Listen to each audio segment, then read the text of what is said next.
following podcast is set for at least 1 hour.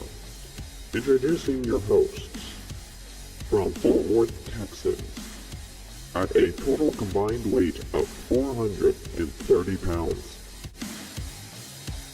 Kevin and Chris Newell. The Cross Promo Pro Wrestling Podcast.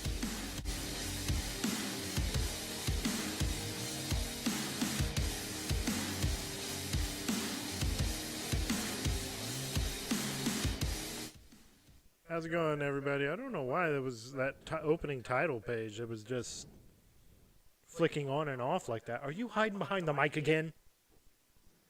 Oh, I am.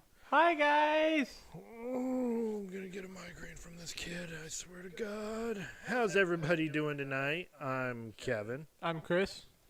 We are the Cross Promo Pro Wrestling Podcast. Welcome. Just got done with a... It says Cross Promo Pro Wrestling News. Oh, well, it's probably... Cross Promo Wrestling News. Hey, I'm in my defense, we're still recovering from Stuff. a lot of stuff. I'll get it fixed here. There we go. It's been a trying week. I mean, we attempted to do the double duty thing with Smackdown, and These are trying times. very trying times. Right now, I'm still live on. If you guys are joining us from Know Your Wrestling, we're still live. We're still in on his live there. Because you guys already know our names by now. All right. So, again, great SmackDown. We did try to get what was it, Under Siege. Yeah. We're having some issues trying to watch the pay-per-view, but we will give you guys the results. If that's the case, we may be looking at the same situation on Sunday for Double or Nothing and Battleground. But still, if that is the case, we're still going to keep you guys in the loop, and definitely make sure that you guys get the results immediately. Or at least as best as we can. As best as we can as far as the results. Hang on, I'm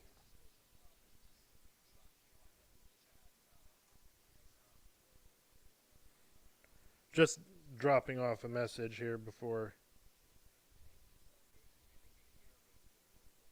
Yeah. So, great SmackDown. Good SmackDown. Really good. Great SmackDown.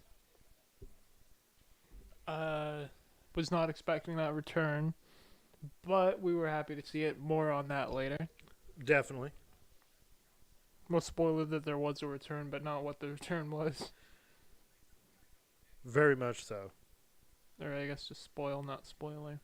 Spoil, not spoilers? Okay. No, I mean, like, we didn't spoiler it, we spoiled it. How did we spoil it? Explain yourself, sir. No, I mean, like, we wouldn't spoiler it, we would spoil it. Okay, now you're confusing me. It's alright. You need to stop confusing me. If... Huh? What? What? You had something to say there? Nah, just a little debate thing for later. Oh, I see. For what? Between you and I? About what? I know who El Grande Americano is. Okay, well, before we get into these results, we need to acknowledge the Divine One. Welcome. He is in on our Twitch chat. Again, you could find, if you're listening and not watching, we do go live on Twitch, YouTube, and Kick. Not getting much results from Kick except from bots. Let's see, what is he asking here? Chris, are you probably not drunk? No, he's not of age. Hey! That Chris, not this Chris. We got Welcome. that Chris, this Chris. Waffle House Wrestling this weekend. That's right. Yes. I'm going to have to try and tune into that somehow. It's on TikTok and on Twitch. Yeah. Definitely. Probably You probably join in whenever I'm at work because we're gonna be busy this weekend. I mean, we got a lot. If we're to add in a little bit of our personal stuff, just some housekeeping stuff, and then on top of that, we've got Saturday night main event. We're gonna try to get to watch Double or Nothing. Maybe Double or Nothing. Maybe Double or Nothing. Definitely Battleground. Definitely Battleground because we do have Peacock. Pretty soon, AEW just needs to give in and have their own. I mean, they should be moving to Max, but I think the TV's still on. Oh, right, it's off. You're just seeing the reflection or whatever. It was on. Just Twitch, haven't been doing TikTok. Okay. All right. Well, again, if you're new to our show, or new watching us or listening to us, I'm Kevin the Dad. I'm Chris the Son. And we do professional wrestling post shows. Was it Battleground? The thing for NXT. And the NXT pay-per-view. That Yeah. Chris, not this Chris. Bearded Chris, remember? We dubbed him Sir Bearded Chris. I don't know why I did this, but hey. Maybe I was just mimicking what Montez Ford did in the main event tonight. Yeah, before he was actually crossing. He was himself. almost crying. Did you say that? Oh my God. We'll get more into that later because it was one of those moments where We were so happy. For me as a wrestling fan, I rarely stand up watching wrestling. I rarely do. When WrestleMania 40, when Cody won, I stood up. What are you doing? Oh, your bottle was in the shot? Yeah. When Cody won at WrestleMania 40, I stood up. When he lost at WrestleMania 39. I was sitting and sulking. I was quiet for... how long was I quiet after WrestleMania 39? A while. I didn't say a word. I scared him. He thought I was going to throw him through a wall or something. Yeah. I was going to be the new Shockmaster. I just thought of a good video. We'll just get some drywall, a stormtrooper helmet, and some glitter and some spray paint and glue, and I'm going to throw you through a dry wall. That actually sounds kind of fun. If we get more Do not try at home, kids. Yeah. There's your disclaimer. Who we got? We got Robert Brown back in Lafayette, Indiana, in the house. What is going on, Mr. Brown? Wyatt Six are finally back again. Yes. Oh, we're gonna get into that real quick, Yins. I didn't finish SmackDown, so I can't wait to hear who won. Okay. All right. So. I mean, they did lose the title. Let's not rush into the main event, okay? Let's not spoil it for Bearded Chris, okay? We can't spoil it for him. Oh, how are we doing? Doing good. Actually had a good, nice, easy day at work today. Did some grocery shopping, got some rest before SmackDown, and it's a good thing I did. What's the Yins' question? How many times have they come back? Yins was asking. Twice, I think. All right, well, let's not stall this any further. Let's get into these results, because I know Chris is about to... This Chris, beardless Chris, is damn near about to wet himself here if he doesn't go out and go over the results. Huh? Exactly.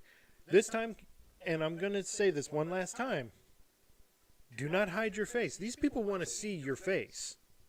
The good people want to see your face, son. They do? They do. What's that? Bo Dallas need a few... Oh, yeah. He does. He does. I think he's getting ready for it. All right. More on that in a few seconds. So, here for the SmackDown recap is my son Chris. Beardless. Take it away. All right, so started off... He wants to see your face. No shame in your game. Come on now. You got this. I just saw the SmackDown logo appear. But they started off, everyone getting there.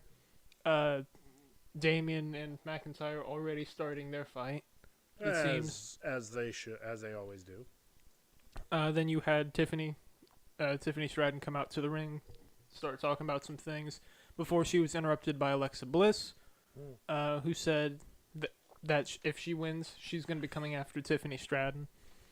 Then you had Flair interrupt and basically get called a hypocrite and vintage. Brandon B is Welcome back. back. Robert Brown, this is the guy we've been talking about last night. Brandon B used to work with WWE. We've been boasting and bragging about you, Brandon. Sorry. All right. Sorry. Go ahead, son. Then you had the first Money in the Bank qualifier. This one for the women's. Oh, before you do that, okay. And I'm not to disparage or put down anyone based off their looks or anything, but is it me or is Charlotte Flair like, is something wrong with her? I don't know. I kind of No. Okay. When she pops Okay, up. no. Look at and I told you this while we were watching. Look at a photo of her when she started in NXT, and look at a photo of her now. It's like someone is sucking the life out of her somewhere. You know? Maybe. It's not normal. It doesn't look normal. Yeah. Call me crazy.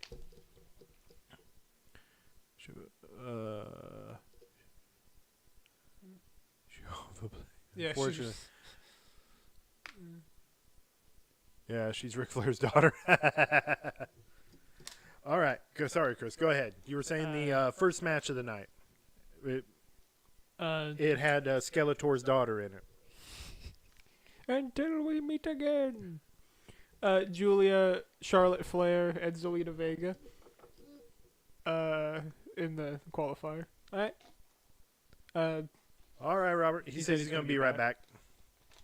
He's in good company, so yeah. Go ahead. Sorry. So that match ended with Julia pinning Zelina. Zelina having her thing with the title. So I didn't think she was going to win. I told you right off the bat. Because didn't Roxanne Perez qualify?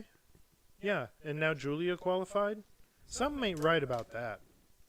Well, this time it makes sense. It's just the other time, maybe not so much. You know? But see. still, it don't make sense to me. Next up, you had a promo from DIY, or video thing type. They're saying that they made the tag division the best, and that everyone else, basically saying all of this. Anyway, not a direct quote. Everyone else is pathetic. They said something about how change is needed and how change starts tonight. Foreshadowing. Yeah, because like right after that, they were getting ready to start their match. They came to commercial. Then when they got back from the commercial, you had like this fight between Chelsea Green and her faction and Zelina Vega, B-Fab, Mi Chin. That ended up being a match later on. I wish there was a way I could see these bigger. Is because they got to the main roster. Yeah. And they're just trying to quickly get them out of the way. You know? There's no way. I'm still listening. I'm just trying to figure out if there is a way I can make this bigger. Maybe. There is no way I can make the words bigger because I have to like lean in to read. I'm old, by the way. If you haven't noticed. And we'll figure something out later. Yeah. Where was it? Okay. You were talking about the brawl between. Yeah, that got turned into a match later. Then they went back to the match between Chris Sabin and Tommaso Ciampa. His beard a lot shorter now. Since we're talking about you remember last week it was like the return. Bald. He's got something against bald people. I can't explain it. Do I though? Not as much as AEW. AEW, yeah. AEW crowd will definitely. let you know if At you least- are bald. Especially with Ricochet. Imagine if you had the AEW crowd with the John Cena when you came back and you had that bald spot. Bald spot. Bald spot. That would be funny. If he goes heel again. He's still a heel. What do you mean? Oh, yeah. I guess more on that later or something. I don't know. That match, there was interference from Candice LeRae. She finally is joining her husband in that group. It took, Yeah. what, how long? I don't know. But that allowed for Tommaso Ciampa to pin Chris Sabin. Okay. Then you had Fraxum getting interviewed about their match, the main event. How they're concerned with the title and getting the title. They're not concerned with DIY, and they're ready. Then you had Priest and Drew fighting some more. Let's see. Brandon B was asking what we think of the Wyatt Six. We're excited. I love them. He's seeing an early release time on them. What do you mean? Like, by release time, what do you think he means? Early time release? I don't know. Oh, early. Like they're going to release them from the company? That would be an oof. That would be like promotional unaliving. Suicide, you know? Or yeah, it'd be promotional unaliving because anyway, we'll get into that here when he gets to that main event there. but then after that, oh yeah, they came back tonight. Yeah.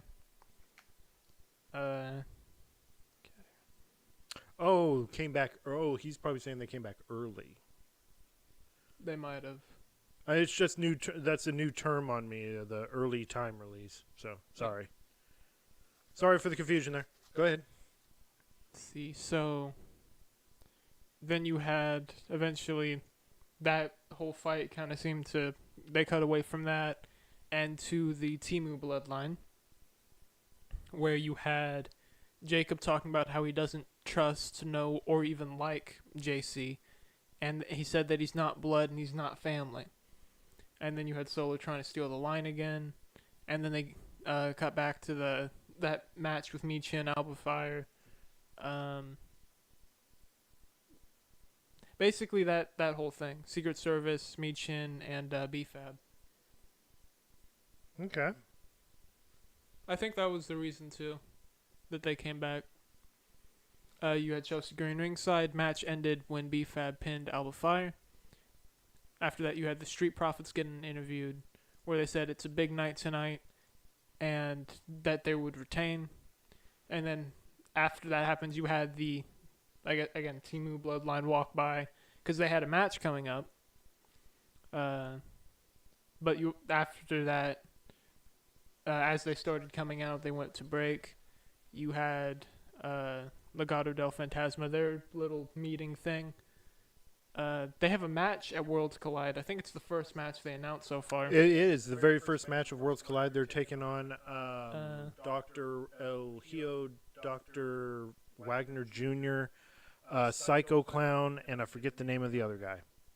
But it's not. We found out it's not just NXT. It's main roster guys. Too. It's main roster guys that are getting involved in these matches, and it's at that point I'm like, okay, this is gonna get awesome. So I think what it is nobody, if it's no one that is going to be on the Money in the Bank card, on that match card, they're going to be on. They have the possibility of being on the Worlds Collide match card. What did you hear about the Wyatt Six?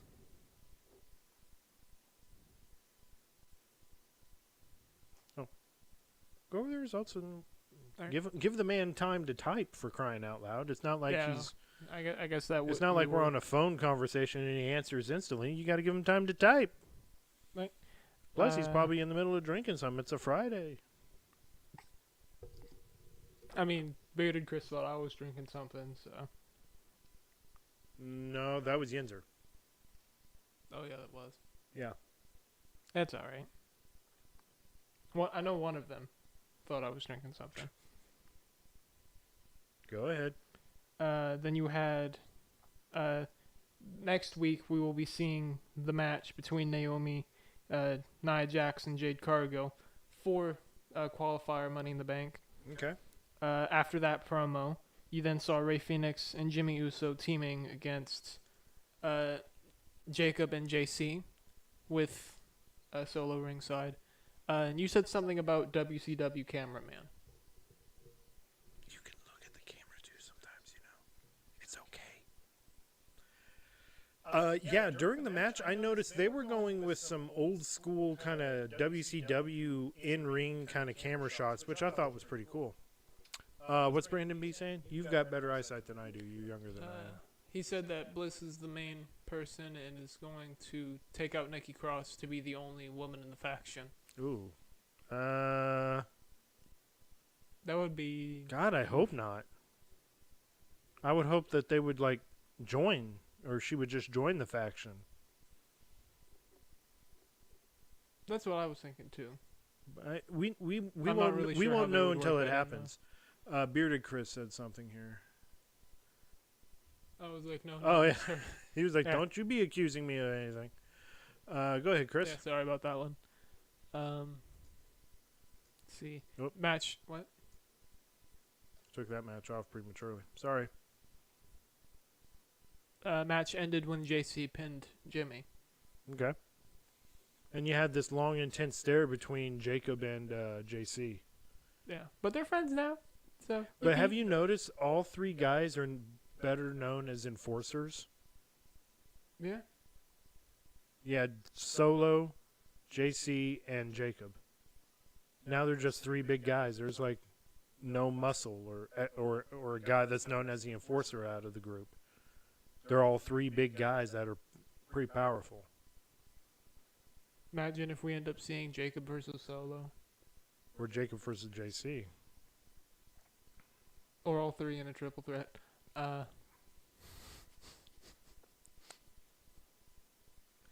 Had to get that one out. Okay. Yeah. You got it out of your system. Continue. For now, anyway. Continue. Let's see.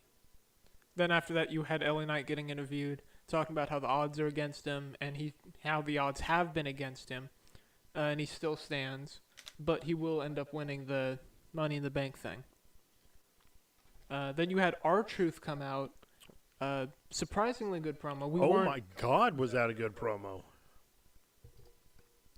We will because of the bloodline in War Games again. Yeah. They might. It kind of seems like they've been in War Games every year since I every started year, watching. every year since they introduced War Games into the main card. Now, War Games was introduced in WWE, but through NXT first. Yeah. But R-Truth's promo, spot on. It was straight up a great promo. It was no little Jimmy, no playing stupid gimmick. Not the usual R-Truth craziness. It's not. Yeah, it's like I guess that attitude adjustment that John Cena gave him through that table kind of knocked something. It adjusted his attitude. Yeah, it adjusted his attitude and his way of thinking. And I gotta say that promo was. I'm telling you, that promo got me pumped. It was the truth from him. Yeah. It really was. I mean, I had chills. Like, my God, because we haven't seen it. That's tomorrow, right? Yeah, that's tomorrow. But he talked about how actually War Games. Yeah, War Games originally came from WCW, but it didn't get introduced into WWE until it got into NXT, and then they got introduced into the main roster. But yeah, if you want to see some classic War Game matches, watch WCW ones because it included the Four Horsemen. they were doing a lot of weird stuff with cages back then. WCW, yeah, for the first, yeah, the War Games one, it was odd. It was like, okay, we got 2 rings and a cage. It's better than the weird tower cage thing. Oh yeah, like from what that movie, Ready to Rumble. That one, I mean, when I first saw it in the movie, I was like, okay, this is new. This is interesting. in order to get, so it's like a steel cage ladder match kind of thing, kind of Hell in a Cell-ish. Okay. You know, that's what it kind of looked like, and I was like, okay. And then, sure enough, WCW goes around and makes it, and it's like, oh, okay. And then they make... and it's RoboCop! No. Yeah, and they make, what was it? Arquette, one of the actors in the film, one of the main characters, made him WCW champion, and it was like, oh. Really? Imagine if we get an AEW movie and they end up doing the same thing. That's my favorite cage match, low-key. You know, when I watched that movie originally, I was actually feeling like I was watching an actual wrestling match when I was watching that. That's cool. I was like, as soon as Goldberg and Kidman and Booker T and Disco Inferno came out, I was all like, oh. I'm like, wait a minute, this is a movie. What am I doing? Oh yeah, when Dusty was like an honorary Legion of Doom member. If I remember right, I think they actually put war paint on Dusty like the Legion of Doom. Cool. Like the Road Warriors. I gotta say, it was pretty cool. It was pretty cool of Dusty to do that. But he was talking about how the guy he's gonna fight, he does not recognize him as Cena. Yeah. Then again, he hasn't really seen Cena, so. Continue on. He then said something about how power and fame corrupted Cena, and how he's gonna try and bring him back and save wrestling by saving him. He's treating the title belt like it was the ring from Lord of the Rings, and he compared John Cena to being Smeagol thing. Whatever Smeagol was. The little goblin who's like, my precious. That thing. The preciousness. Yeah. That thing. Oh my god, I got another impression. Without even trying. Yeah. Anyway. Yeah, I think that's what it was. 3 Stages of Hell. Mm-hmm. That was WCW's one. 3 Stages of Hell. I won't be surprised if WWE tries to introduce it. Hey, WWE Movie Maker fell asleep during the show. 3 hours is way too long. Didn't they say they were going back Here to 2 pretty hours? soon, sometime next month. Not in the early month of June, but maybe towards the end of June, early July. They may be turning. It to back to 2 hours. Then he ended up basically finishing it off saying that he's going to beat the hustle, loyalty, and respect back into Cena. That was a pretty cool line. That was a good ending line, I thought. And I'm all like, okay, Truth, we see you. We see him? We see Truth. The truth shall set you free. And that's what Truth is going to do. He's going to set John Cena free of that championship belt. Hopefully. Wouldn't it be wild? It really would be. It would be, and it would be his first big title win. I mean, aside from the 24/7 championship. I mean, it's still smaller than the 24/7 championship, but then after that you had Aleister Black, Shinsuke Nakamura, and LA Knight Money in the Bank qualifier.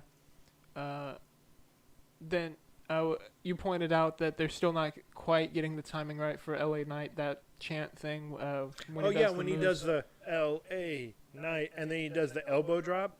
After he does the LA Knight, he does and then everyone in the crowd goes, yeah, and then he does the elbow. It's like, people, okay, if you're watching and you go to a live WWE event or whatever in LA Knight's wrestling and he does that, say yeah when he drops the elbow. When he connects with the elbow. That way it's, it's like L.A. Knight, yeah. Instead of L.A. Knight, yeah. And then he drops the elbow and misses. It's like, no. Yeah. Yeah. Soundboard. Yeah. Technically, that's what, 4 impressions now? If you want to look at it technically, yeah.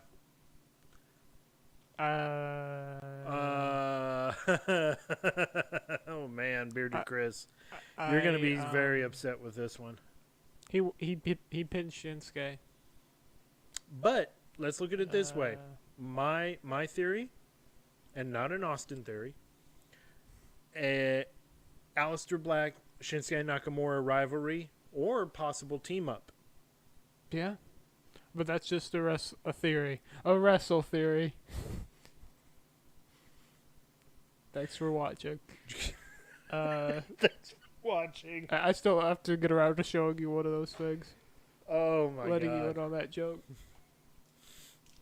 Let's see. You had Miz and then after that they cut to Miz and Carmelo backstage kind of arguing about the plan and all that. Before Miz says that he chose Melo for Money in the Bank because he was offered a choice. Yeah. And that he sees potential in him and all that. He basically sees himself in Melo. Yeah. Then you got to Jacob being told by SmackDown Nick Aldis that he would be in the Money in the Bank qualifier next week. And then Jacob said that he loves Solo, and Solo was like, "That's the first time you said that in 6 months." Yeah. He seemed very upset, and then it was like, okay, no, that'll be good, because if he qualifies, then he can help me get the briefcase, and I can get the main title, and he can be the, he's trying to twist the negative into a positive, and it's like, dude, that ain't going to go your way. No. It's not going to go the way you think. Black went back to WWE as a jobber again. Maybe not for this match, Brandon. Hopefully not. His last 2 matches he won. Yeah, but that was against Melo and Miz. Now he's got honestly, I think he's got a good formidable opponent in Shinsuke because they both study martial arts. You have the kickboxing style of Aleister Black. Shinsuke, I can't remember what form of martial art he practices, but he does practice a form of martial arts. And you either have them as a team, or not necessarily as a team, but if you have them as like rivals, that'd be great. I think they're good. I think so. You could even say they're him. They're awesome. Awesome. They're awesome. No, but my thoughts on Aleister Black and Shinsuke, maybe a team. Usually a good tag team is that team that have different styles. You look at some teams. One is great as a technical wrestler, whereas the other one is more of a high flyer or a striker. But you team them together, Or sometimes you have teams that have the same styles, like the Rockers. They had the same kind of style. Black was better in AEW. He never really got a singles title, though, in AEW. Come to think of it. Yeah, that's true. He only got trios titles and tag titles. I don't recall him ever having a singles title. Well, that and it was AEW. Yeah, if you were here last night, we were talking about how Tony Khan trying to make a women's tag division, and it's like, no. You have like 4 You're trying tag to ice teams. skate uphill there, Tony. Might have if he went. Yeah, maybe with TNA. Anyway, sorry, go ahead. All right. After that, then you had like this video promo thing. Bianca Belair talking about how the only constant is change, how she's injured, how she lost friends, but how the best is yet to come, and how she will be returning next week. Yeah. He did have fans in his corner, and I think he has fans in his corner now. Well, they're just happy he came back, but we'll see. I mean, he's probably having to build up more fans. Yeah, she's returning next week, and John Cena is returning. And when I heard John Cena was returning, I had this theory. Again, I have another theory. You go ahead, say it. Nah, I have to say it when you finish the theory. Oh, I see. So, LA Knight, this is going to be like his second or third Money in the Bank ladder match, because the first one he had, I remember he cut a promo on Logan Paul talking about, I got a map here where you could stick your bottles of Prime. And this is going to be his second one. So I honestly think LA Knight's probably going to pull off the win. and either he goes after Cena or whoever beats Cena for the title. What does that say? You had that Chris, not this Chris, saying, "Tell that guy to go kick rocks with open-toe shoes." Aleister Black was way better. Let's keep it peaceful now, bearded Chris. Let's keep it peaceful. Not gonna get into a tribal kind of type of war here. They're gonna end up having. Let's agree with the fact that we're fans of Aleister Black. No matter what promotion he was in, he still did good. We thought. Yeah. He's gonna end up having a Jim Cornette, Vince Russo type rivalry. Let's not do that either. We don't need anyone urinating on anyone's grave. That was still funny. Because he still swears by it to this day. He really hates that guy. With passion. Yeah. Then you had the main event, Fraxium versus Street Profits, where for the title. Which, by the way, match of the night. Despite how it ended, no matter what, this was the match of the night because this is Fraxium's what? They've been on the main roster for what, a month at least? A month or less than a month? And they're already in the main event of SmackDown, and they're going for the tag titles. I got to give it to Fraxium. They've been doing pretty good. They've been showing out, and I'm liking it. But this match, it had so many false finishes, so many, and then of course you get the ones that want to. Speaking of urinating on things, DIY coming out and trying to rain on the parade, in a sorts, and then being stopped by Motor City Machine Guns. And then it was just an all-out brawl with the four, I guess. Might as well be the entire SmackDown tag you still division. have some tag teams. You had Legado del Fantasma. You had Pretty Deadly, which I still think you still need Tyler Breeze to be their manager. Or be a third person in their group, and they form up a faction. And then Maxine Dupree gets some sense, leaves Alpha Academy and joins them as a model or whatever. Miss anything in the chat or? No, just we're recapping matches. Now we're talking about the main event. So yeah, all-out brawl ensues between I would probably guess the four top tag teams. Yeah. On SmackDown, and all of a sudden the lights start going out and come back on, and there's the White Six. And what does that say? Imagine it if they put Roxanne in the White Six. No, it looks like they're trying. It looks like they're trying to push her into the Judgment Day. Yeah, there's the White Six, and immediately, they cut to the shot of the night. They cut to Montez Ford, and he is just he crosses himself, and then Dexter Lumis comes running, goes right at Montez Ford, and White Six lays out everybody. I think so too. But I think the Judgment Day as a faction, I think their time's coming to an end. Even though I think they should have had one good rivalry with the White Six, which I heard they were planning on doing that for WrestleMania. That never happened. But Bo Dallas got injured. Yeah. But White Six lays everybody out. And right before they end, they bring in a birthday cake because today is Bray Wyatt's birthday. I couldn't thought of how more fitting it was for them to return on Bray's birthday. And then SmackDown ended, and I was like, okay, that is definitely match of the night. I love that. And White Six just put the tag division on notice saying, we're here. In the words of Bray Wyatt, we're here, and then blew out the birthday candle. Let's see. You're being peaceful. Big dude has an opinion, and I have one too. I know you're being friendly, man. I know. I'm just saying. Okay.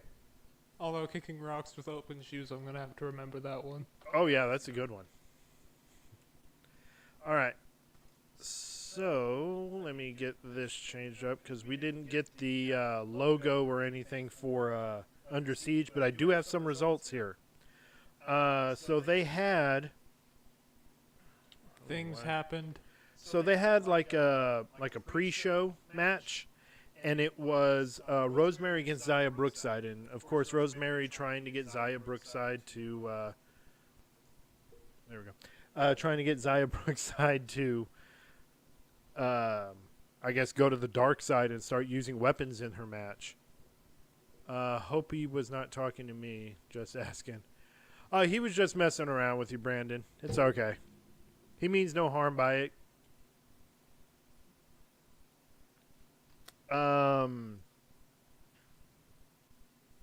Let's see here. Because I'm reading this as I'm finding out.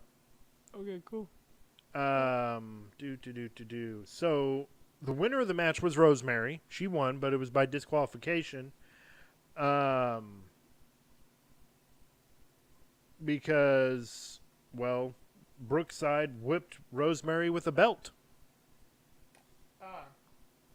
So she did end up using a weapon after all. Next, I guess it was the start of the... Brandon B said he watched TNA and that it was an okay PLE. Okay, all right. Thank you. Because we weren't able to get it. Technical difficulties. Then we had Mike Santana against Casey Navarro, and of course you had Air Joke Francis with him. I say that because the guy can't dive out of the ring to save his life. Flop dollar. Flop dollar. Let's see here. So Mike Santana won. Won by pinfall. But right after the match, Air Joke attacked Santana with a crutch. Next, we had Cody Deaner against Eddie Edwards. Now, the whole thing, I guess, with Cody Deaner, it was... if he loses, he leaves. Yeah, he pretty much will leave TNA because his contract has been long been up. It was something involving, like, if he wins, then the other... Like, more than likely, he'll get re-signed. Yeah. I mean, maybe if the match was good, they'll change their mind too, but I don't know. But what had happened was... That's what he was saying. He was saying AEW. Oh, yeah. I was saying the same thing. He was either going to AEW or he could be going to NXT. Now, of course, Eddie Edwards had his wife, Alicia Edwards, at ringside, and of course she stepped in and interfered and cost the match for Deaner, and which means Deaner's TNA career is done. Over. Next, you had the Northern Army against the System. The Northern Armory. I can't even say that. I'm sorry. But they were going up against the System. And...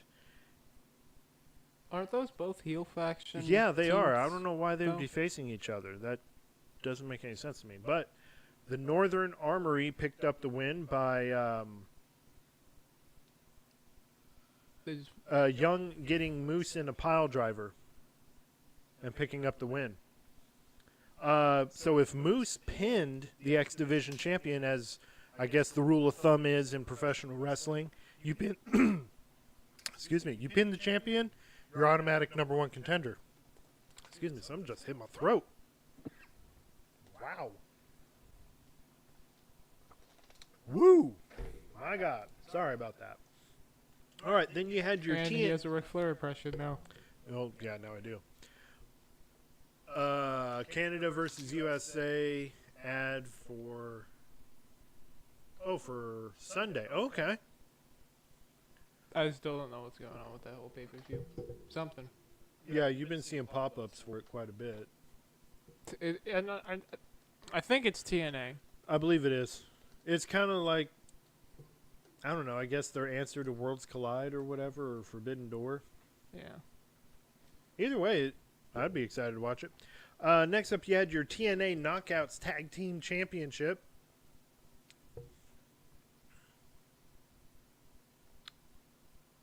Okay, another bot on Kick.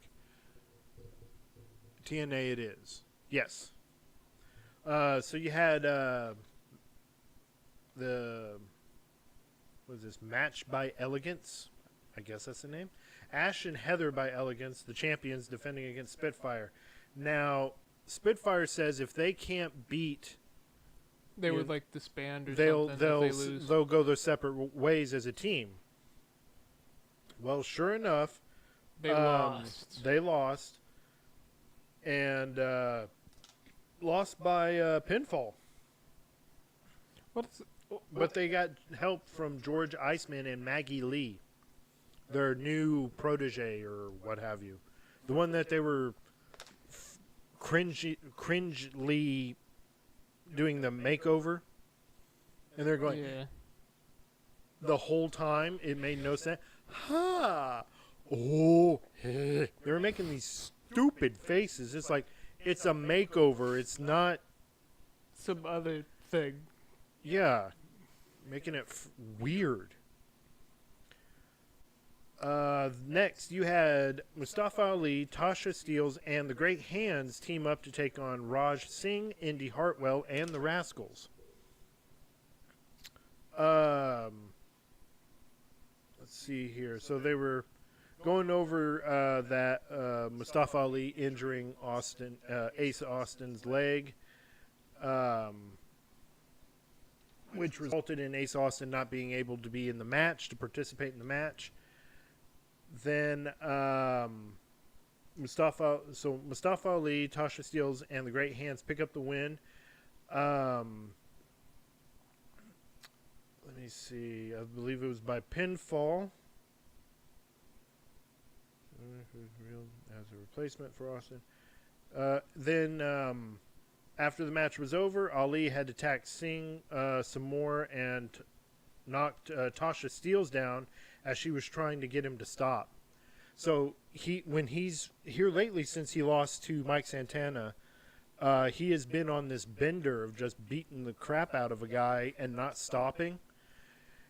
And you either have Tasha Steelz or the Good Hands or Great Hands or Massage Hands or Lotioned Hands coming to help him. I don't know their team names. Sue me. It's kind of sus. I'll make fun of them however. They're heels. Sus.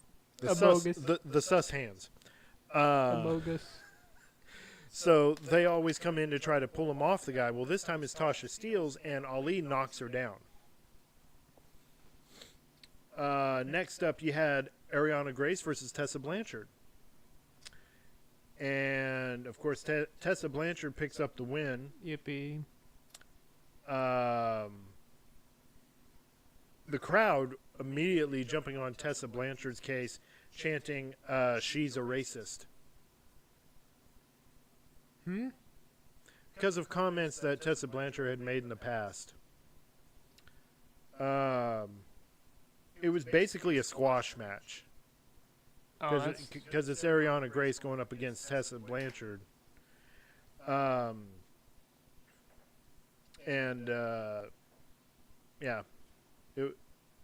It was like outside of about 30 seconds and the match was over. Really short-lived match. Not sure they made that match then. Yeah. Next, you had probably to fill in time and everything. We got 30 seconds. We want y'all to kill just real quick. Yeah. They could have put like an ad there or something. No. Next, you had the TNA Knockouts Championship. Marsha Slamovich defending her title against Victoria Crawford, who for some reason didn't earn this title shot, but got it anyway. So, I'm just reading it here and just kind of paraphrasing what has exactly happened. So Stone, Robert Stone, or Sheriff Stone, as he's now wanting to be called. Howdy. Sheriff Stone versus Uncle Howdy. He tries to get involved in the match so many times. If he doesn't he needs to walk around with a cowboy hat. That will probably happen soon enough. At least Santino never did that. He had common sense. He's like, I'm not going to do that. Cobra. That's what, 4 or 5 impressions now? Yeah, I need to really, really stop. Meanwhile, I'm just stuck with Hogan, brother. You're still stuck with Hogan. Sounds like your impression sounds like Hogan either trying to pass a kidney stone or has got constipation. That's funny. And then you got, I could just see that, him doing that, and then you got Ultimate Warrior just knocking on the door, yelling at him to get out. Because that's the only way Ultimate Warrior would talk. He would yell at you. And then he would try to whisper really loud. It's like, okay, dude, calm down. I made him lose his spot. Yeah, you made me lose my. Hey, I made you lose your spot. You made me lose my spot. Fair game here. Okay. So Slamovich gets the win by pinfall to retain, but then she calls out Li Ying Li, the friend of Xia Brookside, the one we can't pronounce the name of because we get the name all mixed up. She calls her out of respect, and says that she deserves a match at a shot at her title. That Lee deserves a match against her, and then Lee comes out to try to go ahead and accept the match, but of course Sheriff Stone rides in on that pretty little pony of his. That's he actually had a pony? No, he did. Can you guys give us your best Stone? Oh God.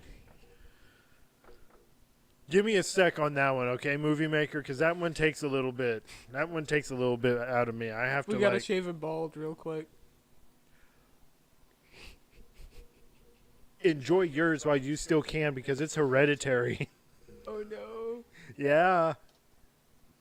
Oh God, I just did that with an impression. So that's what, 6?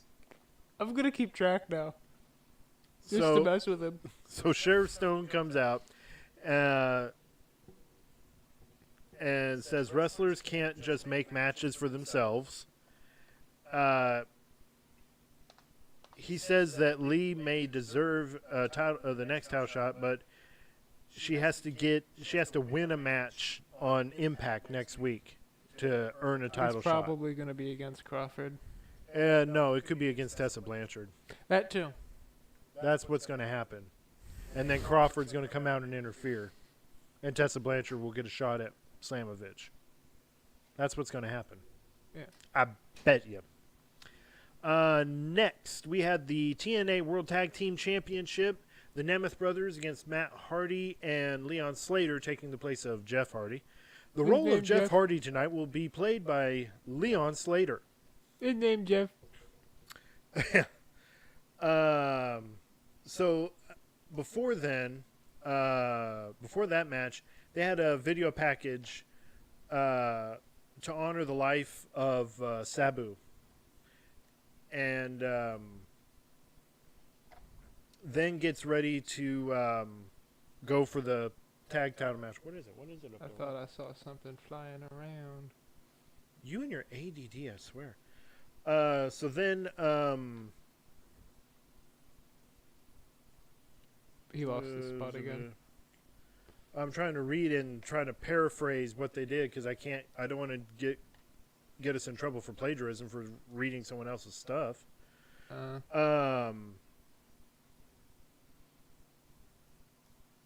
So I guess Slater and Hardy put up a good fight, but the Nemeth, I guess, cheated or some way or another. They stole the win and retained the tag titles. I really think they're going to have probably one more match against the Hardy Boys. And there is rumors that the Hardy Boys could possibly be coming back to WWE. Them against the Street Profits and TLC. Maybe. But I'm just saying they may come back to possibly retire, and they both retire and end their careers in WWE, where they got the big start was in WWE. Yeah. Next was the main event. You had Joe Hendry and Elijah team up to take on Trick Williams and Frankie Kazarian. This right before, the day before, the TNA title match at Battleground between Hendry and I thought that was tomorrow. that's tomorrow. This Oh no, wait, day after tomorrow, because tomorrow's Saturday. yeah, the day after tomorrow. Yeah. So they go backstage, and they're showing Santino comforting his daughter Ariana because she was bummed out for losing to Tessa. In under a minute. They're gonna, but Santino says they're gonna go talk to the higher ups, and Santino's gonna get back in the ring. He wants to get a mixed tag match, Robert Stone and Tessa Blanchard against Santino Marella and Ariana Grace. So we may see the return of the Cobra, John Cena. You know, he made John Cena break character when he said that. Yeah. He's like, I know all about you, John Cena. And John Cena's over here like, I love watching how other wrestlers make other wrestlers break character. The classic ones, of course, is Sammy with the Bloodline. He made Jay break character when he kept bringing up Waffle House. And then did it again when he said, called Jay's out saying he didn't seem oozy enough. And that made Roman laugh. And then, of course, the classic one, the biggest classic ones, of course, is R-Truth thinking he's in the Judgment Day and having a back and forth with Damian Priest. Those were the best ones. Oh, and then there was one match at Bischoff. I don't know if it was like breaking character, but Triple H just taking forever to fall. Oh, no. That was actually a dark match. That wasn't a televised. Yeah, that was actually I know which one that was. If I remember right, it was a dark match, and it was on Monday Night Raw, and it was when it was at Fort Worth, downtown Fort Worth at the convention center, and I was there to see it, and it was Randy Orton and Shawn Michaels teaming up against Ric Flair and Triple H, and this was a dark match. This was at the end of the night, because what WWE will sometimes do, they'll have their regular televised shows, and what WWE does now with Raw, they'll probably have like a few dark matches, but then they have main event, where they'll be recapping, like, what the purpose of main event is to recap everything happening in WWE up until that point of main event. But they do have like 2 or 3 matches, and they'll have their matches, and then Raw. Monday night main event. Then you get to watch Raw. After you watch Raw, then you may have like a Raw post dark match, and in this case it was a tag team match, and I love that, and I know what you're referring to, and I love that whole thing because Triple H is on the second rope and he's about to jump on Randy Orton, and Randy Orton takes his boot, picks up his foot and just clocks Triple H under the jaw, and Triple H is over here like wobbling and everything, and you hear Ric Flair off to the side, "No, champ, no, no." And then Shawn Michaels is trying to make him fall a little faster. faster. Yeah, Shawn Michaels is over here like, and then he gets up on the rope a little bit, and he's like trying to get him to fall, and then oh man, my thing popped. Then you had I think it was still working. You had Ric Flair still, "No, champ, no." Oh my god. And then, little side note, I love watch the classic Ric Flair matches when he gets hurt. Yeah. Oh god. Oh god. It's like, okay, calm down, Flair. What's this? It was taped before SmackDown. Yeah. Like Was on SmackDown Tuesday. Yeah, they would tape SmackDown on Tuesdays. That's weird. No, the way I found out about that was ECW's One Night Stand, and Paul Heyman kind of did like a shoot promo on all the heels from WWE that showed up to crash One Night Stand, and he called out JPL, and he said, "Since you want to shoot, cowboy, I'll tell you this. The only reason why you're WWE champion is because Triple H didn't want to work Tuesdays. And then he went off on Edge saying, you know, I only got 2 words for you. Matt freaking Hardy. and then they're making fun of him like, that was 3. But it was funny. Let me get back to this because people were probably wanting to know what happened here. Trick Williams and Frankie Kazarian teamed up to take on Hendry and Elijah. So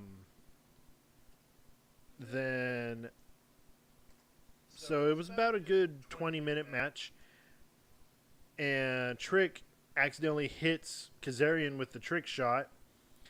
That probably made him not happy. Yeah. Then Hendry hit Kazarian with the standing ovation and got the pinfall. Then Joe Hendry and Trick Williams having a stare down because they've got their title match on Sunday. And that was pretty much it. I mean, Joe Hendry and Elijah winning. So all in all, just by reading that, I'd agree with Brandon there. It was a pretty decent pay-per-view. Oh, and I do that because I think that I'm done. Kids, I'm not done yet because we still got news. Oh yeah, you still have to give a Stone Cold impression. Oh, that's right. Give me a second. I gotta, because Stone Cold sometimes will tear up my throat. So say not a Triple H impression. No, I can't do that. There's computer equipment around. 3 PLEs on Sunday, NXT, AEW, and TNA. Oh, that's right. The Canada thing was. Oh, that was Sunday. Yeah, I don't know if we're going to be able to cover or be able to get the TNA one or AEW. I think First time ever. Yeah, 3 PLEs in one night. Yeah. I can tell you right now we're probably not going to be able to cover that one. Might bring back Cyber Sunday. Oh, that'd be interesting. Imagine if we had 4 pay-per-views. I tell you, I can't even do Stone Cold. I tell you what, kid, you know, we're going to bring back Cyber Sunday. I say, hell yeah. That's the bottom line because Stone Cold said so. That's the bottom line because Stone Cold said so. I know, not my best impression, but yeah. I mean, you can do your Hogan, your constipated Hogan.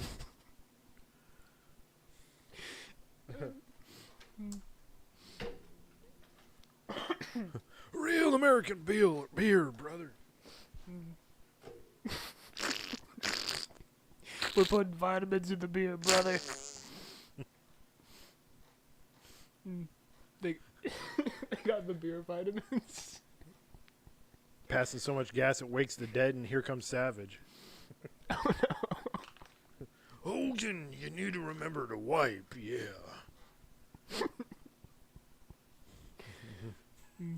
Don't snap into a Slim Jim.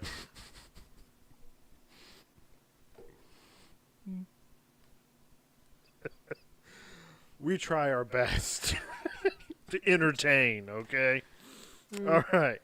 So for the news, Shawn Michaels was on the Scott Smith No Days Off podcast. What? Now do a Shawn Michaels impression. What? I was like, do a Shawn Michaels impression. You're gonna do impressions of all of them. No. We won't make you do that. Yes, my little monkey. Am I? Who will have the best PLE on Sunday? I don't know. And we froze for a second there. That freaked me out. We froze for a second on YouTube. Best PLE on Sunday. Whichever one we can end up seeing. Yeah. Do an impression of Shawn impersonating Shane. That's your next impression. You're gonna do an impression of a guy doing an No, impression. no. He was talking about when Triple H and Shawn Michaels reunited as DX. They came out and was impersonating Vince and Shane. Triple H was Vince, and Shawn Michaels was Shane. And you know how Shane will sometimes like bounce around and do this and all this other crap? Like he's a boxer, he's doing this and getting ready to bounce. You know, it was so damn irritating. Shawn Michaels was making fun of They him. try throwing him through glass or concrete No, or something. no. You're going all over the place now. No, then Triple H all of a sudden like yells at me, goes, "Stop it!" And it sounds like Vince, and then Shawn just flops onto the mat and just lays there like that. It was good. It was hilarious. It was a hilarious time. Fun times, all My right. Shawn Michaels impression, it'll sound like The impression of him doing an impression of Shane. no. Mine would sound like his like scratchy throat and my eye going in a different direction kind of thing. Because I forgot he did that. Yeah, he got like something happened with his eye, got like dislocated or something like that, something within his eye, a cornea or something. So he's got kind of like a drifty, lazy eye, and it was during a match I think with Big Show. And he took like an elbow or something from Big Show, and it got him in the face. Remember when Shawn impersonated Hogan? Oh yeah, I don't remember that. yeah. It was supposed to be like this Larry King thing because it was for their SummerSlam match. He couldn't stop. He came in dressed as Hogan with a walker, and then he's over here, brother. Basically what we do. Basically what you do. I mean, minus the walker and dressing up like him, but then he would be talking about like Hogan being too old and all this other stuff and making old jokes. Not old jokes, but making fun of Hogan being old. Saying that he was taking Metamucil or something like that, trying to get his fiber intake because he's not regular anymore. That would explain why he's constipated.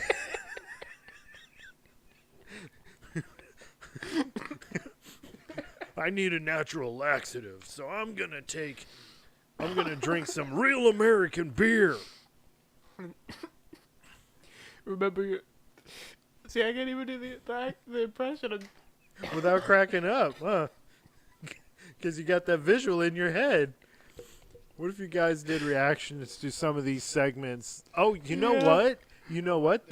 Thank you for the idea, Movie Maker. Now do that. Now we're gonna have a playlist of just us reacting to, Wrestling stuff. wrestling segments, funny wrestling segments, and stuff like that. Yeah. Or us reacting to matches, or I don't know. I don't think we. Well, no, we could. We could probably show us reacting to some matches or something. But I don't want to get slapped with some like WWE with anything like that. If we're wanting to get in their good graces too.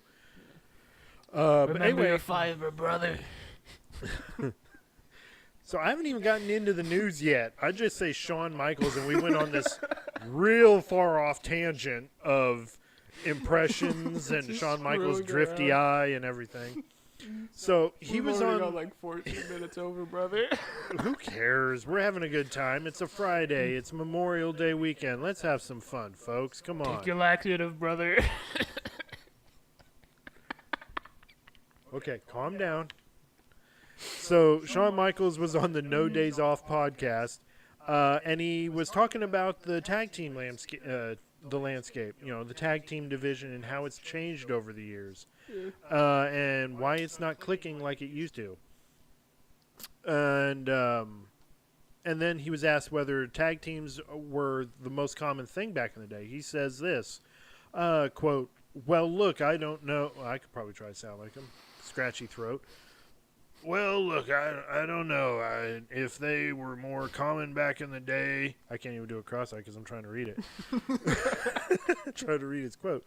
Just either do the voice impression or do the cross-eyed thing. I'd have to do the voice impression. Oh. I don't know if they were more common back in the day. I guess just think that's when the WWE was first making its big splash, okay? So now we paid attention to just about everything. you had the Powers of Pain, but then you had the Rockers, and you had the Rougeaus, and you had the Hart Foundation. When it then I almost read that thing. So he's talking about The bottom line. so So. no. The next thing he's talking about here is how the vibe is different, especially how now tag teams are formed nowadays. Because now how it seems like it's formed nowadays is two singles competitors going into and coming together as a team. Like, for example, Cesaro and Sheamus. They were singles competitors, and they became the Bar. Go back on it, you'll see it. They did this intro that was like Dragon Ball Z-ish. Yeah. No, it was pretty funny. It was pretty cool, too. I'll go back into the voice. I don't know how many I don't know are how long you can keep this up. What? I don't know how long you can keep this up without I could cracking. probably do this whole article. Without cracking? Without cracking. I don't know how many 100% tag teams are supposed to, maybe two guys that look like singles wrestlers, but they form a tag team. Then he's asking, why the shift? And he goes, people understand that individual superstars are the ones that kind of make everything tick here in the WWE. TikTok. You almost said that, Shawn Michaels. I almost did. TikTok. Tag teams are still a prevalent part. I know that they are here in NXT, but at the end of the day, nostalgia is undefeated. Then he has this last quote. We all have our favorite time in wrestling, so we all have our time that we're biased to. I have mine as well. That was pretty much it. Next up, since we were talking, since in a way we were talking about him, but Eric Bischoff coming on you and got a Bischoff impression? No. What's that say? If you close your eyes, it sounds like it did really sound like him. I try. That might be. I don't have an Eric Bischoff impression. I don't know. I feel like the Shawn Michaels. You all love me. I feel like the Shawn Michaels one was probably your best one. Probably was. I gotta say that was pretty spot on with me. That right there, close to my Macho Man Randy Savage. Big guttural in a way. Yeah. You don't have to read this entire thing, guys. Because I don't think he has a voice. He's got a standard voice. But he's talking about the Real American Freestyle Critics. And is that what they're calling? Oh, that was the name of their actual. Their little wrestling thing that they're doing. But he was talking on his podcast, 83 Weeks, because he can't really seem to let go of the fact that he had beat the WWE. Brother. He can't let go of it. But I mean, if it makes him happy, whatever, He was talking about the online reaction everyone gave with the why so serious, brother? God. I'm trying to get. I can't believe he said that. That is one thing I'm trying to get out of my head. Is Hulk Hogan saying that, and it's like, why so serious, brother? Because you're doing an NWO promo that is like 30 years old, Hogan. You're quoting the Joker. Dude, you are on AARP. If you turn in the wrong direction, you could possibly break a hip. If you do your freaking pose right here, one or two things are gonna happen. I thought you were gonna do the thing where he was making the pizza. If he was gonna come out and announce he was gonna, because he has his wrestling store in Tampa, little memorabilia stuff and things like that in Tampa. I wouldn't be surprised if he opens up a pizza shop next door and it's got an image, a video, or a GIF of him doing that, and there's a dough or something, but why so serious? Because you didn't take your fiber. You can barely do your traditional, your little pose thing, and you can only get up here. And if you actually go full pose, you're gonna crap your pants. Let me get you, Hulkamaniac. Oh, Jimmy Hart, give me my Depends. Anyway. If it's alright, I'm crying over here. I'm sorry. Breathe. Sorry, guys. Yeah. The visual. It was. I don't mean to bash on Hogan. I'm just saying. It's like, come on, man. Well, then at this point, we're just gotta screwing her out. Yeah. And there's nothing wrong. Again, it's a Friday. It's Memorial Day. We're having some fun here. We're wrestling fans and laughing at me making a fool of myself. Okay, so, and we're still trying to get through the news, damn it. This is the second story, and We're barely even getting through. Hogan has earned every bit of this praise. Thank you, movie maker. If you guys are liking if you guys are liking this, follow us on social media, like, subscribe, and everything. You know what to do. I have faith in you guys. Spread the word about us too if you need to. Oh my God. Okay, so try to get back on track. See how long we stay on track, brother. Yeah. But he was okay. So Eric Bischoff was on his podcast talking about this whole promotion video that they did with that he did with Hulk Hogan and Izzy Martinez, and he's talking about how everybody reacted and everything like that. And God, you really were crying.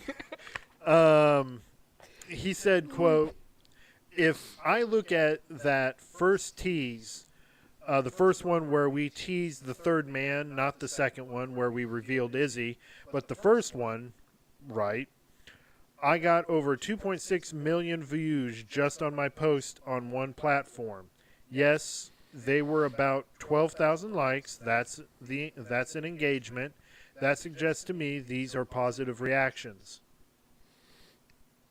What, did you see something? What? No, I'm over here wondering, why is he spouting numbers? You need to be talking about the comments. Like, what are you two fools doing? Unless you got like-dislike ratioed or something. And then some. And didn't we hear somewhere that Bischoff said, I'm done with wrestling? Oh, that's right. That's back when we were talking about him going to like AEW. Yeah, I wouldn't see him in AEW. No. I really wouldn't. We're gonna be in like the weird combination between WCW and ECW, and Bischoff hated ECW. He did? He did. How much? Like, with a passion. So if he went to AEW, he'd have been like, I'm gonna burn this place to the ground. Maybe he could get Hangman's help. I'll get that Hangman guy, and while we're doing that, we're gonna play Seth Rollins music. But he was talking about his numbers and everything like that, and addressed the negative comments that came about. You're sweating too, man. I'm noticing that. Sorry. But he also talked about the negative comments and said, "Now I'm going to assume, for the sake of this discussion, that 100% of the comments were where people expressing a negative reaction. Some of them were pretty extreme and funny to read, but let's just assume 100% of those extreme. Extreme. 100% of those 1,400 comments were negative. If there were 12,000 likes, so that's about 10%. Why are we doing math on this? He's doing math just to justify. Just do Steiner math instead, man. No, I'm serious. Listen to this, okay? Seriously. I'm going to read this whole thing without stopping, and you listen to this part, okay? I'm going to start again. There are 12,000 likes, so that's about 10%. And that falls directly in line with what I've been saying for years. And I'm not saying I'm right because we don't know, but I've been saying for years that 90% of the noise on social media is created by 10% of the audience. And ironically, that's exactly the numbers here. At least I could totally... What in the world is with these guys using big words? I know this isn't critical research, but the 10% haters make 90% of the noise. So you just take it with a grain of salt. So basically... I'm going to need a spoonful of salt. After this, I can't make any sense of any of that. Take it with a grain of salt. Eric, you gave us hypertension, man, with this grain of salt and math and everything. Let's just take this all and just... Anyway, there was a little bit more on... It kind of gives more of an idea of what they're doing, Bischoff and Hogan.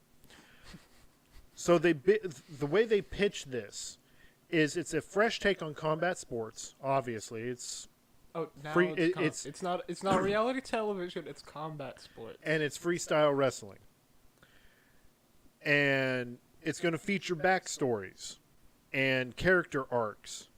It's going to be like The Voice or Ultimate Fighter, only in the world, but it's revolving around the world of amateur wrestling. So, wrestling. It's basically pro wrestling without a ring. They're not going to have a ring? That's what amateur wrestling is. You wrestle on a mat. Oh.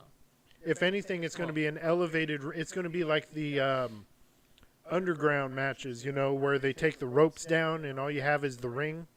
That's what it's going to be like. And you know how much of a fan I am of those kind of matches.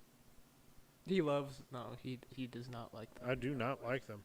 So, and he's over here trying to justify it and saying, you know, that most of the haters are just a small percentage. No, Eric.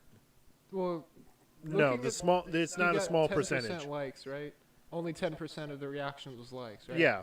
That means... Well, according to his math, he's saying 10% of the noise. I can't do math with this guy. I'm going to say that 10% of that was likes, so 90% of that was either negative or no response at all.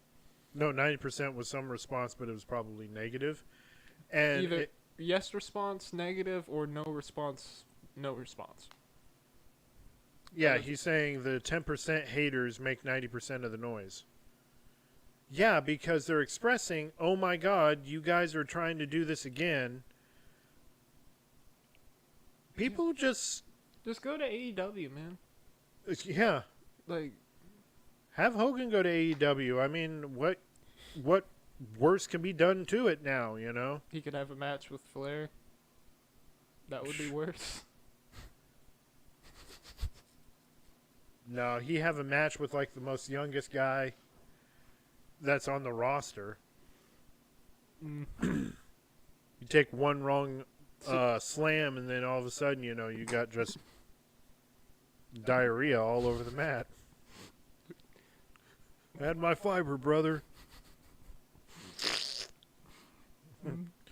We're canceling Collision tonight because Hogan had a different type of collision all of his own.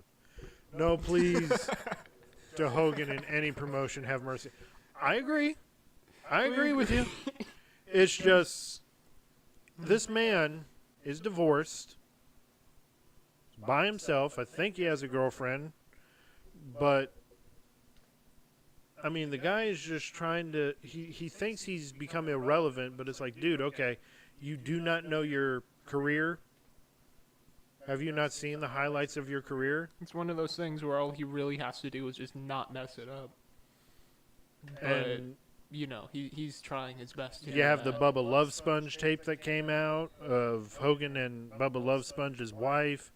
Then the whole thing about his Hogan talking about his daughter dating someone of a different skin tone. Apparently, there's a lot of stuff about Hogan. You know, the constant lies. Apparently, there's a lot of lies that he has told. You could Google it on YouTube or do a YouTube search, and you could find it there about a lot of lies. Then him playing off. You know, come to think of it, him and Logan would get along. Yeah, they would.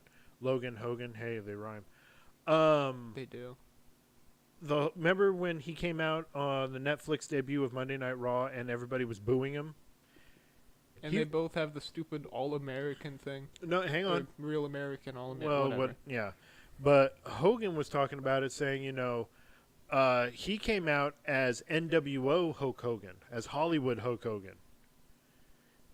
And if I remember right, Hollywood Hulk Hogan was like the opposite of Real American Hogan, which he dressed in black and dyed his beard black.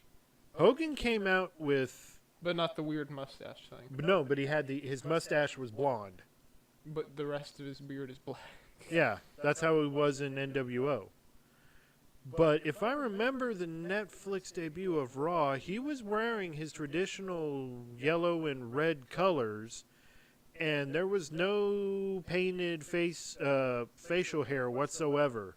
He came out as Hulkamania Hulk Hogan, and he's over here saying, I came out as the character of Hollywood Hulk Hogan, da-da-da-da. And it's like, no, you didn't. You had Jimmy Hart. You had poor Jimmy Hart with an American flag in the back waving. The poor man's in his 80s over here waving the flag. He wasn't having a megaphone. He was, Hulkster, I can't hold this up much longer. Was that an impression? That was my pathetic attempt at Jimmy Hart. You know, Hulkster, I'm waving the flag. It's an American flag. It's not the NWO flag. I mean, You'll do fine, brother. Ugh. The thing he was advertising lines up with his WCW NWO persona, but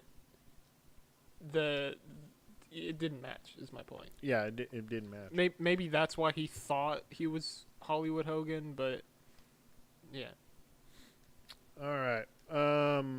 So we got more news about the WWE acquiring AAA, and not the automotive people that come and help you out on the road if your car breaks down. Yeah, and all that stuff. No, they didn't call them or acquire them. I'm here to fix a radiator, brother. I got nothing else better to do.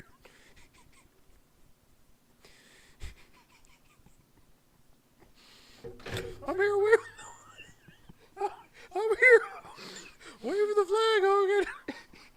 This has got to be our most chaotic episode yet. Hey, I'm all for it. I'm all for it. I don't know how you guys are feeling. We're laughing at our own stuff, and it's probably making us look like idiots. Give us feedback if you're still watching us, or if you guys are like, okay, yeah, these guys are. Stop. Let us know.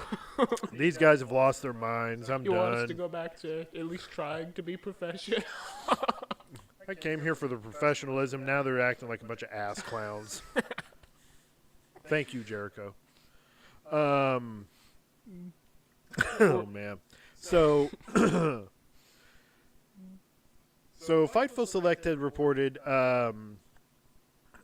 that WWE is silently and very sneakily has been sending their, I guess, talent agents to AAA tapings in Mexico to try to see how AAA runs their shows, their live shows, their big events, things like that, to try to get an idea of how they run things so they can WWE can do the same. They report back to a gentleman by the and a gentleman by the name of Jeremy Borish has been he's involved with this whole entire process going on, and he's had many conversations with the AAA talent at these shows. There's a source that had told Fightful Select that quote, they're getting a feel for how things are done. So basically, WWE just coming in and just observing on how they're promoting the matches, how they're doing promotions, how they're filming, how they're doing in the gorilla position, how they're preparing backstage, things like that. How are they doing their story writing? How are they getting their promos put out? Things like that. How's everything from top to bottom on how AAA does a show at an event. Trying to read some of the notes here. One source said, quote, a couple of top people in AAA have already felt some tides shift and have been knocked down a few pegs of power. So WWE really kind of stepping in there because, they've acquired it. On a related note with AAA, Fightful Select has also reported that AEW talent now are no longer to appear on any AAA shows moving forward. Because if, say you're a wrestler and you wrestle for AAA, okay, or for AEW, okay, that means you have signed you signed a contract with AEW, and in that contract, they tell you basically you can wrestle at any kind of promotion you want, except obviously our competition. But you can go you can go overseas and you can wrestle for CMLL. You can wrestle for Ring of Honor. You can go wrestle in New Japan. You can go wrestle in Europe. You can wrestle in an independent, like little local wrestling promotion. That's perfectly fine. Just make sure to be healthy and everything, and don't do anything stupid before a pay-per-view. Yeah. And now they're telling them you are now restricted not only to not go to WWE but go to AAA as well.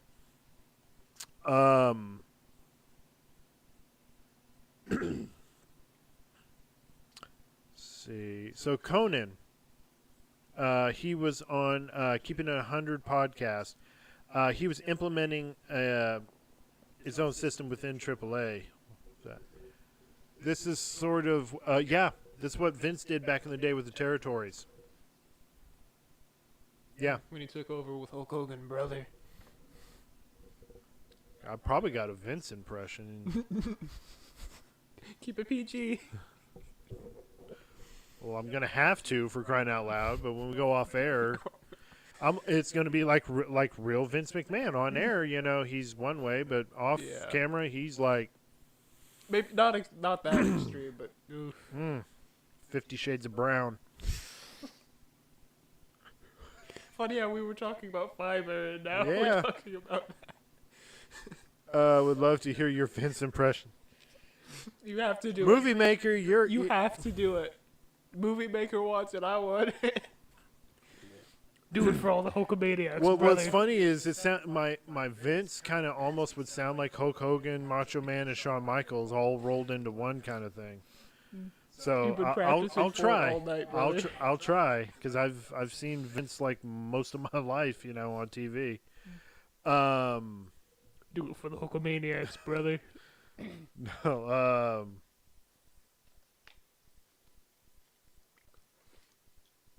This live stream is such good. At least we're getting some good feedback here from Movie Maker, because we're almost going into this for 2 hours. Yeah, we're at like 140 now. Slow build, but we got there. It's like a pay-per-view. We're getting to the main event slowly but surely. We've already went past the mid-card. That was when you were crying laughing. That was our mid-card. I feel like that mid-card stole the show. Well, you're still feeling the after effects. It's like watching WrestleMania 3. You still are getting the after effects of Steamboat and Macho Man. Yeah, and Macho Man was one of the impressions you did. Yeah. I'll get to it in a second, Movie Maker. Conan was talking about the whole system and everything, saying that the talent and staff, they'll be trained almost like if they went to WWE and worked there. We could know their whole system. That is the plan. They are also going to show everybody their system. They're going to show us. They're going to show us. So basically, we'll be trained almost like as if they went to WWE and worked there. That's what he was saying. So WWE is their legal team has also been working through and navigating some very intellectual, complex property issues that are with the AAA brand. I just realized we're technically in like cross promo after dark territory. Well, we can't do that because it's 11:53. Yeah, we can't do that. Then they were talking about the contracts, saying, quote, "Those contracts are of no use to WWE, as WWE's contracts are legally distinct and include multiple provisions and clauses, such as exclusively intellectual property rights and termination conditions that AAA's do not address or enforce." So they've been like really studying this from all angles of how AAA is ran and operated and whatnot. and operate, and see if there's anything they can do to probably improve or remove or anything like that to change. Then I had one more article, but it was about something that happened at the end of SmackDown that we already knew, and that was the Wyatt Six could be returning to television soon. And this report was released like earlier today, and it's like, well, that was real soon, wasn't it? Well, the news article that was correct. How about that? Go figure. Well, I'll tell you, Hulkster, you're going to get out there, and you're not going to crap your pants. All right, Vince, brother, let me just go out there, and I'll throw around, Earthquake a little. And then go to WrestleMania 9 and steal the limelight from Bret Hart, brother, because your ticket sales were low. Kind of felt like you were going back and forth there. Kind of, sort of, like Hulk Hogan and Macho Man were just merging into one person. Good. I'm just saying. So, yeah. I've been doing most of the impressions here. Yeah, I just got the Hogan one. Hogan on the can.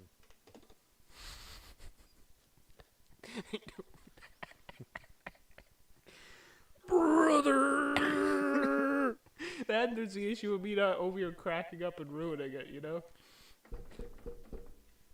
Hogan, you okay? I'm fine, brother! Hey, Hogan, I'm still waving the flag! Keep at it, brother. Even Kane did a Hulk impersonation. Oh, yeah, that was hilarious. Everybody impersonating Hulk. He couldn't stop doing it, though. Because it was a 6-man tag, and you had Hulk Hogan, The Rock, and Kane in one match. And Kane was like doing the impression of both The Rock and Hogan. And he had, this was before he had the mouth part of the mask removed. So he's kind of sounding kind of like this. And you were trying really, really hard to understand what he was doing. And he had to shout in order for you to hear him. Because, in a regular promo, you had nothing blocking your mouth. Oh, I forgot to mute that. Because apparently we went too long. Give me a sec here. Because our audio recording. There we go. Mute that crap right there. Don't worry. And so, so then Rock comes in asking Hogan, "Are you ready? You're set, right? I can't even do a Rock impression, You're set. You're ready to go, right? You ready? Yeah, I'm ready, brother. Yeah, Rock. I remember when you were a little kid. Yeah, I didn't like your dad for some reason I can't say on TV, but I didn't like your dad. I wonder what reason that was. Yeah, and then Kane comes into the shot, and they're just standing there staring at him like afraid of him, and then all of a sudden, The Rock just then starts going into full Rock mode. Are you ready to layeth the smacketh down on their Katie? And he's all like, the question is, are you ready? And he's like, Rock's like, Yeah, right. It doesn't matter if you're ready. You know, he's doing this, and then it doesn't matter if it's a million Hulkamaniacs or the millions and millions of the Rock's fans, blah, blah, blah, or the thousands of Canaanites, and then you see right there, you see the Rock just look away from Kane and go, Canaanites? He mouths the word like, Canaanites? What the He's like actually doing that, and Hogan's just over here just looking at serious. The look on Hogan's face the whole entire time throughout that whole promo was like, "You good, brother?" No. The whole entire time I could read Hogan's face. I'm waiting till you get done drinking because it's a spit take kind of thing. You good? Okay. So the whole entire look on Hogan's face while Kane is doing this, and he's doing this, and then he's doing this, and he keeps doing this, and this, and this, and he keeps doing all the mannerisms, and The Rock's over here backing up, trying not to get slapped in the face by accident, but then he's looking at Kane like, you are freaking crazy. Meanwhile, Hogan the whole time, where is my life gone? I used to, I headlined WrestleMania 3, and now I've got a grown man in a mask impersonating my moves. Oh, we were making. Again, there was. I'm thinking I need to make a beer, ruin my reputation, and have a certain type of tape hit the internet that has me with another man's wife. And apparently, there's rumors that he. Again, it just gets worse with him. So. Well, there's rumors that he was with other guys' wives, like Brutus the Barber Beefcake's wife. Or did you do that? I just did that just to be like shock and surprise. Because Macho would even, in real life, like how that promo was for WrestleMania 5, how Macho Man was accusing Hogan of lusting over Elizabeth and everything. In real life, Macho Man has actually accused Hogan of coming on to Elizabeth and everything in real life. So it's like, don't leave your wife or girlfriend alone with Hogan. Yeah. It was that kind of thing. Jay Lethal's Ric Flair when they were in, when Jay Lethal was in TNA, Ric Flair was in TNA. Why are you doing that on the air? Making too much noise. But it picks up. Yeah. I think it picks up. It does pick up. This is not ASMR. This is a wrestling podcast. For crying out loud. Anyway, they had a. Now you gotta do like ASMR is one of your impressions. No. They had a woo off. Try that now. They were like wooing. You know, you had Jay Lethal going woo, and then. Yeah. That's the sound of me on the crapper, brother, trying to get it out. It's all crinkly. It's had too much fiber and vitamins. I took too much of my vitamins. What was in that vitamins, brother? Should the Hulkamaniacs be in Cardboard. Bubba the Love Sponge's wife. Oh, no. Brother.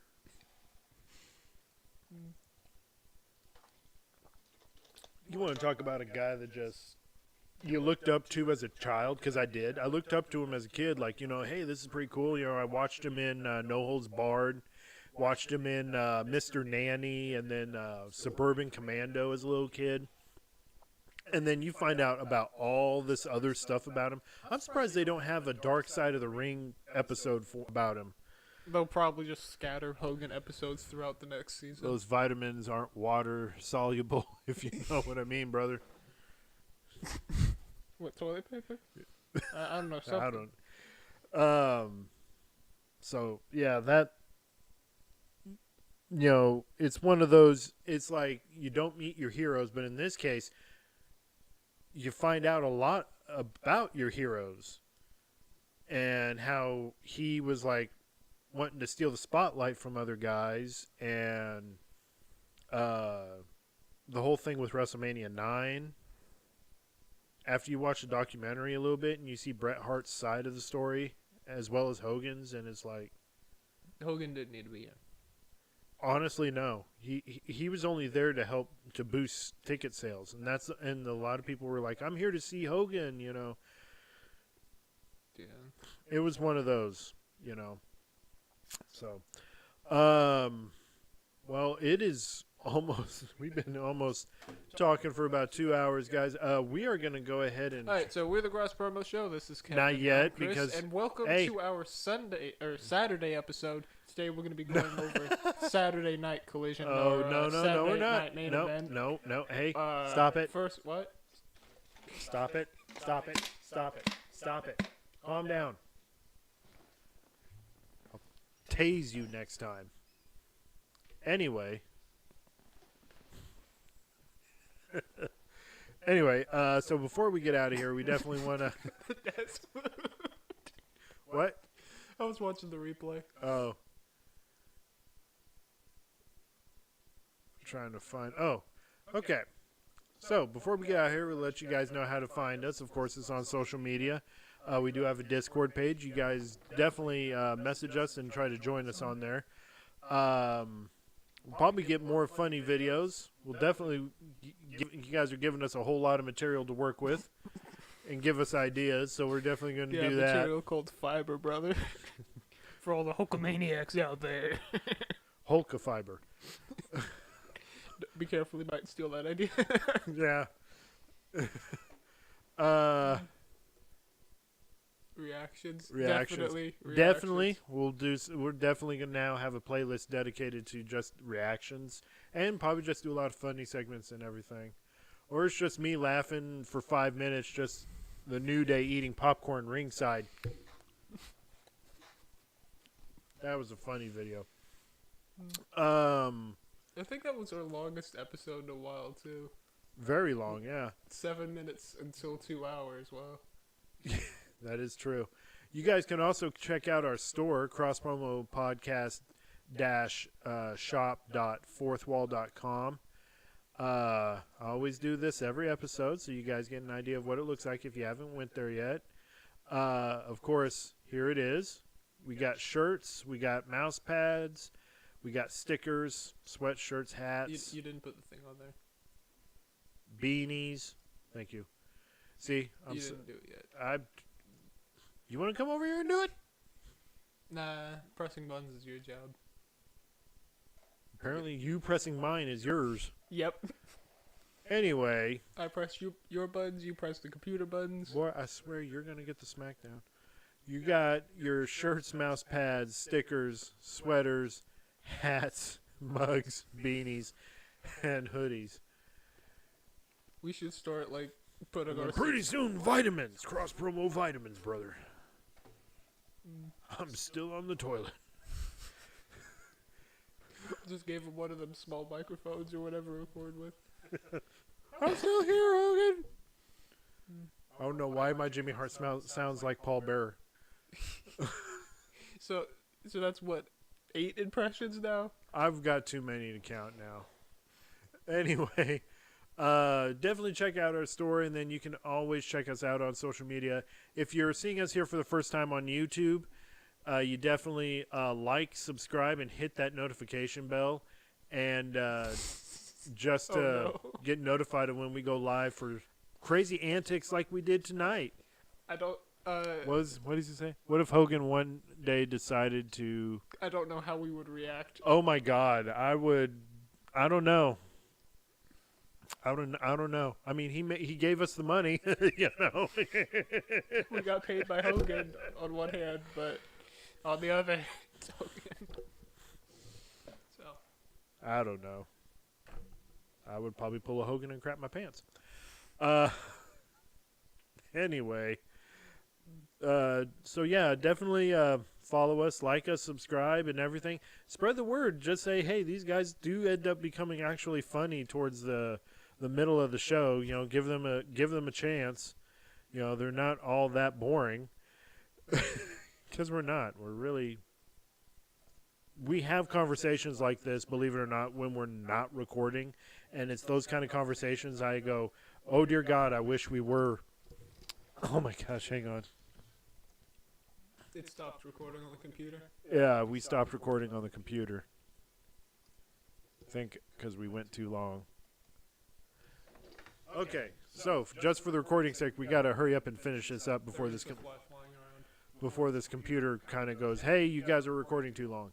I mean, it does say the disc is almost full. Yeah. All right, guys. So, let me move this around. I've got to get to our outro music. Okay. So, again, Swap them. no, I'm good here. All right. So, real quick, just want to thank everybody that had come onto the show, onto our live stream chats. Want to thank definitely WWE Movie Maker for the ideas.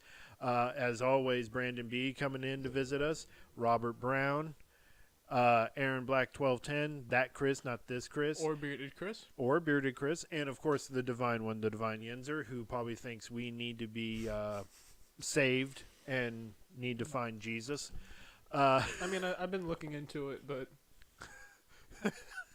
don't make this into a religious joke, please. So, for the Cross Promo Pro Wrestling Podcast, I'm Kevin, I'm Chris. and We gone. Until we meet again. Until we meet again, brother. Okay, I'm still here waving the flag. Oh, yeah. Okay, I think I'm done milking these impressions. Until we remember, like, next episode or something. Oh, God. I feel like we're torturing them. For that, we do apologize. We do.